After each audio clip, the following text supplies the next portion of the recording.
Before recorded history, there was the Stone Age, where humankind invented machines to help manage the environment around them. We communicated with painted images, molded clay, and eventually metal to recount history and tell the stories of our lives. Later came the Industrial Age, when we began to make even better machines, which shortened our most laborious tasks. But distance separated us, and we needed new machines and a new power source to help us manage the distance and our world. We found that power in the atomic age as we harnessed the power of the infinite to reach for the stars and create all new kinds of frontiers. As we continued to evolve, to learn, and to progress, the ways in which we entertained and communicated with each other became more sophisticated, more complicated. Thus, we found ourselves launched into the information age. Albums made way for 8-tracks, which made way for cassettes, which eventually made way for compact discs, MP4s, and a host of other electronic communications media and their formats. Computers that took up whole buildings became smaller and more prolific. There was the advent of cable television, satellite relays, the internet, high definition, smart cell phones. Television, once thought of as a science fiction, became a science fact, an essential part of everyday life. From space, the final frontier, we have truly arrived in the digital age, a world where we are connected to each other and the world 24 hours a day, each and every day. In previous ages in history, material possessions like money and land meant power. Now, information has become the new currency and base of power in the world. But if you have access.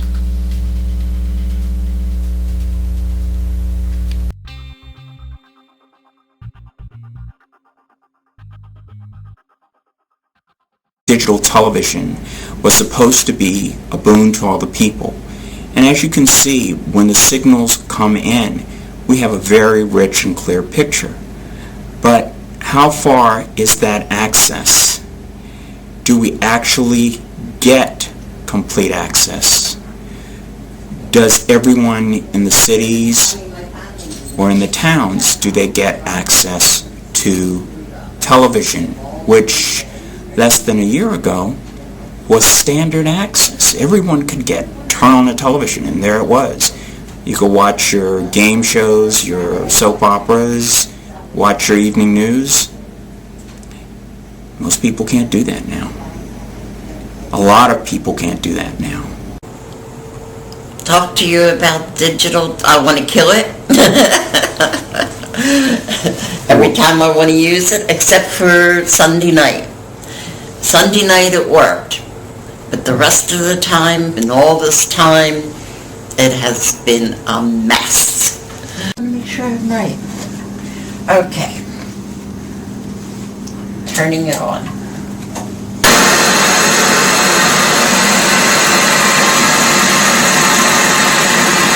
Turn the volume down a little bit.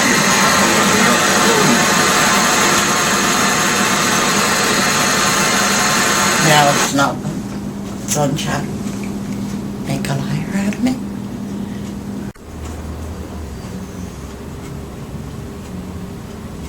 And that's what I put up with.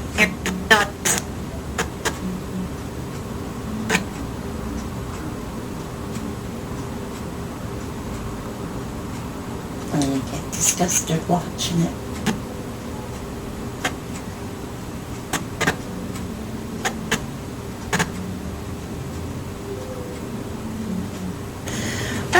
My TV is A lot of times, no signal. I can't get channel 6 at all.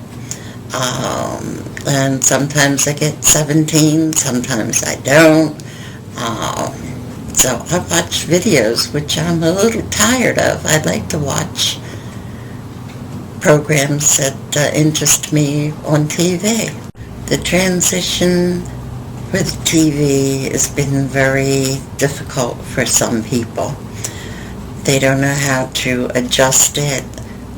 The senior citizens, like my stepmother, is unable to focus in on the antenna. She's 90, and she gets very frustrated, and she calls me, and I have to help her as best I can, but it's hit and miss because I don't know that much. I am old school nerd from way back, which means that in these days where information is power, I'm in my natural habitat. I have a very quick learning curve when it comes to new technologies, and I'm self-taught on PCs.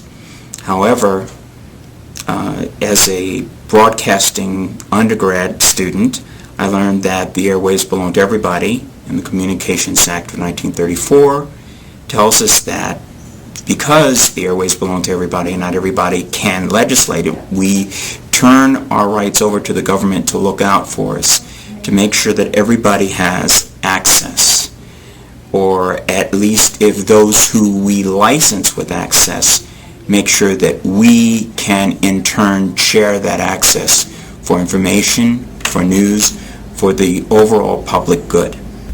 The following is a reenactment of FCC Chairman Julius Janikowski addressing the National Association of Broadcasters at a convention in Las Vegas in April 2010. I know. I see it when I look at my children and compare their experiences to mine. I grew up watching over-the-air TV. Channel 9 was the Mets, Channel 11 the Yankees, Channel 2 was Walter Cronkite and Jim Jensen. Watching with my father. Channel 5 was Dinah Shore with my mom. Cable didn't come to my childhood home until after I left for college. Flash forward. My 18-year-old son has never not had cable and isn't particularly interested in which channels are broadcast and which channels are cable. With new viewing platforms from video game consoles to laptops to smartphones, all as natural to my son as the TV. Content has been liberated from context. I can only imagine what my 3 and 5-year-olds' viewing habits will be when they're teenagers. But I can tell you that most of their interaction with PBS characters comes through iPhone apps. What happens to those of us who can't afford the new technologies? What happens if the training and accessibility doesn't become easier for the rapidly aging baby boomers and their prior generations, who are in fact living longer? The fact is that they will become as archaic as the previous technologies they embraced. They will become disconnected from the world they helped create and become like curious children peeking through a keyhole, hoping to find out what's going on in the world, not being able to fully participate and hoping to glean some shred of understanding of the brave new world around them. In a world where information is the only currency of worth,